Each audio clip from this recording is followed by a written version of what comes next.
sides who are sharing in this situation of South Sudan? Yes, we have seen that, and the lack of trust. They come to a meeting table in Addis Ababa or Nairobi or the United Nations. They sign and smile and shake hands with each other. But a few days after the signing of the agreement, the fighting did start again.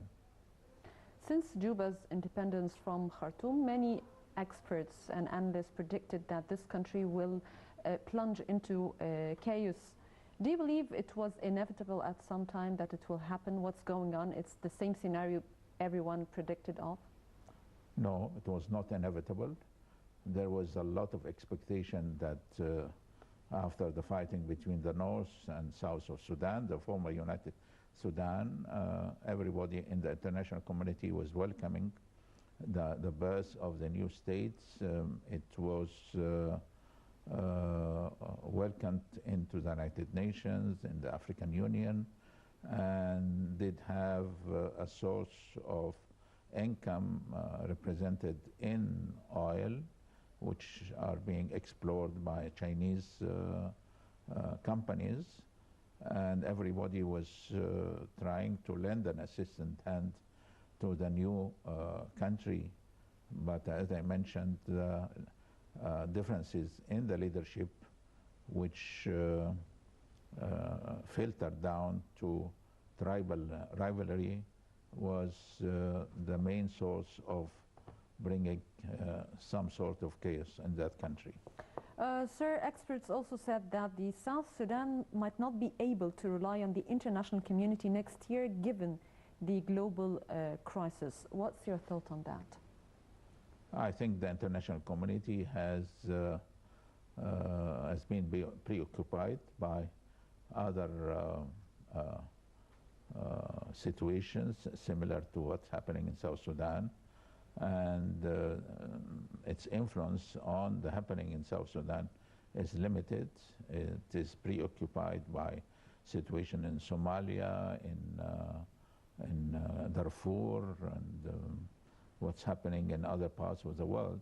So unless the people of South Sudan and the different factions exert pressure on the fighting factions, there is limited chance that any sort of an agreement will last, unless for a few days. Do you believe that the international community did not do much in order to help South Sudan, a country as it did in the beginning of the independence of Juba from Khartoum? And is it the role of the international community now to interfere?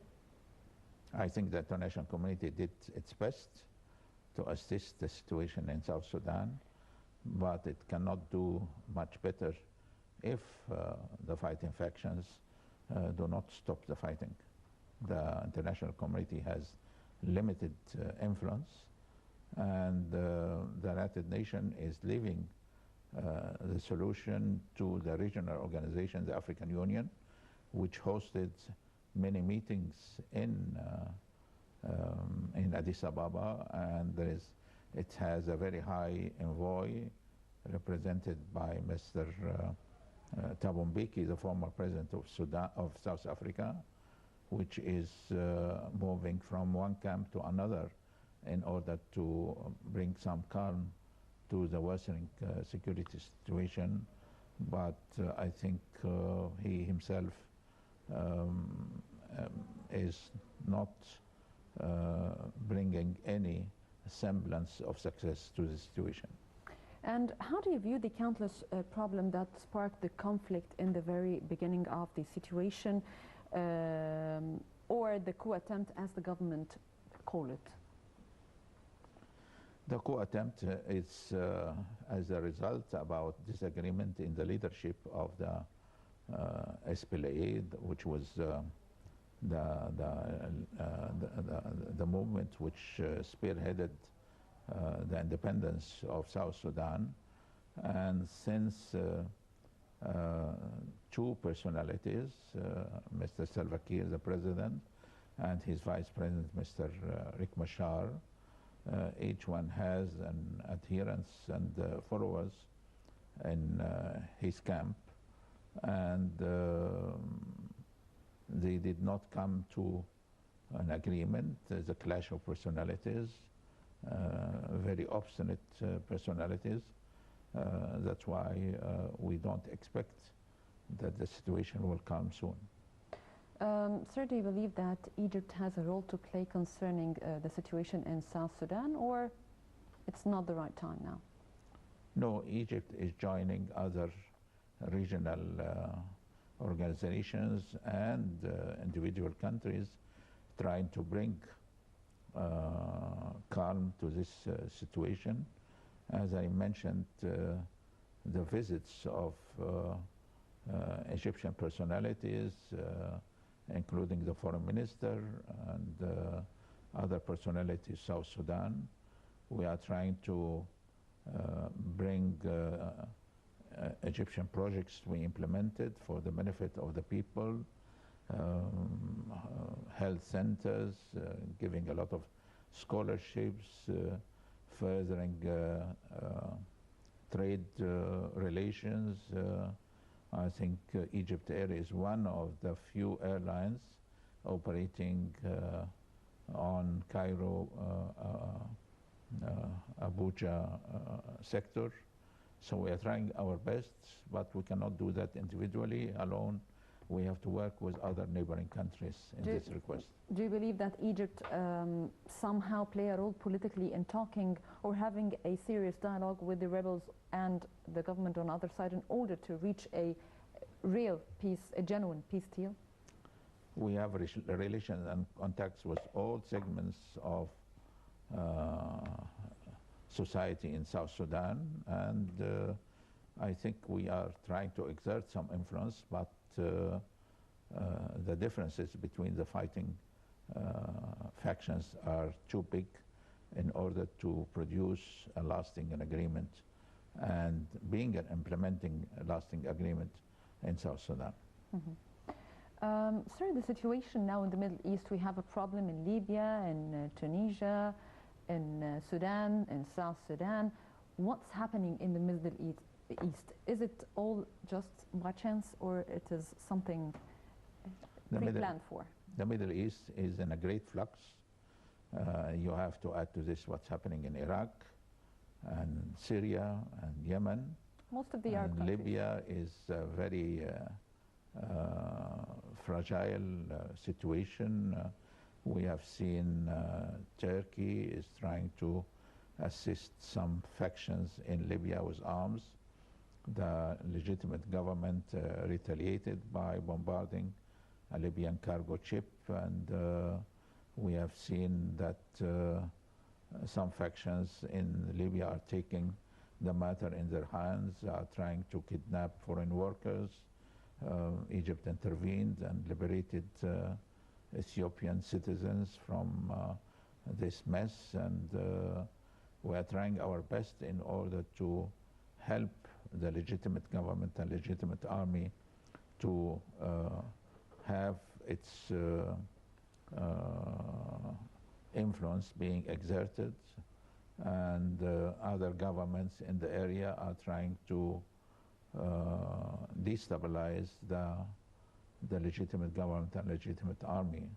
So the situation is, unfortunately, is very fragile, very dangerous, and even very tense. And those are Libya, Sudan, Syria, those are neighbors of Egypt. Is Egypt in a dangerous situation now when we have countries are in a, if I can put it, in a crisis? Yes, Egypt is in a very, in the midst, in a very tense situation, and to has keep guard on all its borders with neighboring countries. There is an attempt to smuggle arms from Libya and other parts of Africa and the Arab world. So Egypt has to keep being alert for all possible scenarios and situations. And moving to South Sudan again, how do you predict that the situation will go on in the near future? it will go on this process of fighting, even of a low tense fighting, but I don't expect that the situation will calm in the near future.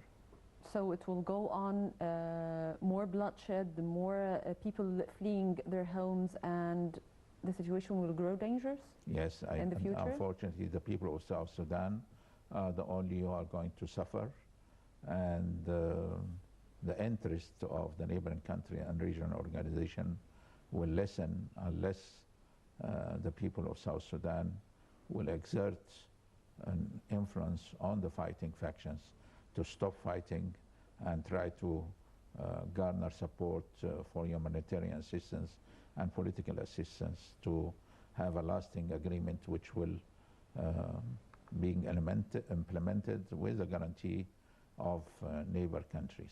And do you believe that the problem of Sudan and South Sudan was splitting from each other in the very beginning, and this has weakened Sudan as a whole, and weakened both countries, South and Sudan? No, North Sudan is trying to distance itself of what is happening in South Sudan. Well, it has its own because problems. they have their own problem in Darfur and elections, and but Sudan could exert a great influence of what's happening in South Sudan, and it's one of the neighboring countries which is greatly interested in what's happening in South Sudan and trying to work through the IGAD mechanism, the African Union mechanism, in order to calm the situation. Well, Ambassador Ahmed Hageg, former Assistant Secretary General of the OAU, thank you for joining us, and welcome once again to Africa Today. Thank you. Thank you. Well, this brings us to the end of our show. I'm Dina Mamdouh. Please stay tuned.